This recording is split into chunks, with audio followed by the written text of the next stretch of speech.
নমস্কাৰ সকলোকে অসমীয়া নৱবৰ্ষ তথা ৰঙালী বিহুৰ আন্তৰিক শুভেচ্ছা জনালোঁ। প্ৰকৃতি আই বৰ জেৰি অসমীয়াই বিহু কলীয়া বুলি চিৰপৰিচিত। গছৰ ডালৰ পৰা ভাঙি অহা কুলিৰ মাত তথা ঢোলৰ চেৰে আমাৰ প্ৰিয় ৰঙালী বিহুক আদৰণি জনায়। বহাগ বিহু বা ৰঙালী বিহু একেৰাহে 7 দিন ধৰি উদযাপন কৰা হয়। চ'ত মাহৰ সংক্ৰান্তিৰ দিনৰ পৰা বহাগ মাহৰ 6 তাৰিখলৈকে এই বিহু উদযাপন কৰা হয়।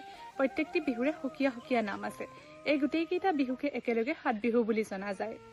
চ'তৰ দুমাহীৰ দিনা গৰু বিহুৰে আৰম্ভ হৈ ক্ৰমে মানুহ বিহু, গোহাঁই বিহু, তাঁতৰ বিহু, নাঙলৰ বিহু, চেনেহী বিহু আৰু শেষৰ দিনা চেৰা বিহুৰে এই বিহু সামৰা হয়। ব্ৰহ্মপুত্ৰৰ উত্তৰ পাৰে ইয়াৰে এটা দিন গোসাঁই বিহু বুলিও উদযাপন কৰা হয়। এনেদৰে ৰঙালী বিহুৰ 7 বিহুক বিভক্ত কৰা হৈছে। তেন্তে আহক আমি ৰঙালী বিহুৰ এই 7 বিহুৰ বিষয়ে বিশদভাৱে জানো।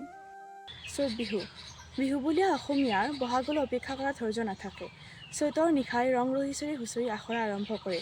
হুঁচৰি আখৰা আৰম্ভ কৰাৰ এই দিনটোকে চ'ত বিহু নামেৰে জনা যায়। বিহু আৰু হুঁচৰিৰ আখৰা সম্পূৰ্ণ কৰি বিহুত উন্মুক্ত অসমীয়া ডেকা গাভৰুসকলে চ'তৰ নিশাৰ পৰাই গৃহস্থৰ ঘৰে ঘৰে গৈ হুঁচৰিৰ শুভাৰম্ভণি কৰে আৰু গৃহস্থৰ চিৰিবৃদ্ধিৰ কামনা কৰে।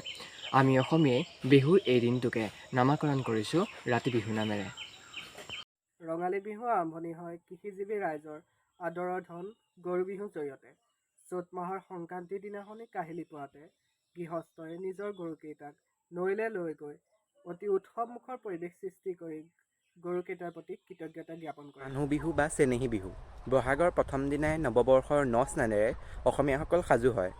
আদৰৰ বিহুৱানখনিৰ সৈতে কনিষ্ঠসকলে জ্যেষ্ঠজনক সেৱা জনায়। পৰস্পৰে পৰস্পৰৰ প্ৰতি চেনেহ প্ৰদৰ্শনেৰে নৱবৰ্ষৰ আৰম্ভ কৰে বাবে এই বিহুৰ অন্য এটা নাম চেনেহী বিহু। কুটুম বিহু বহাগৰ দ্বিতীয় দিনটি হৈছে কুটুম বিহু। মিতিৰ কুটুমৰ মৰম চেনেহেৰে অসমীয়াই বহাগৰ দ্বিতীয় দিনটি পৰিপূৰ্ণ কৰি তুলিছে। কুটুম বিহু নামেৰে জনাজাত এই বিহুৰ দিনা মাক দেউতাক সেৱা জনাবলৈ বুলি জীয়ৰীসকলে শহুৰৰ ঘৰৰ পৰা মাকৰ ঘৰলৈ বুলি বাট লয়। মানুহ সামাজিক প্ৰাণী। সমাজতে সংস্কৃতি এটাই ঠন ধৰি উঠে। অসমীয়া বিহুৰ সময়ত যেতিয়া ওচৰ চুবুৰীয়া বন্ধু বান্ধৱীসকল মিলিত হয় তেতিয়া গৃহস্থৰ গা হাতখন হয়।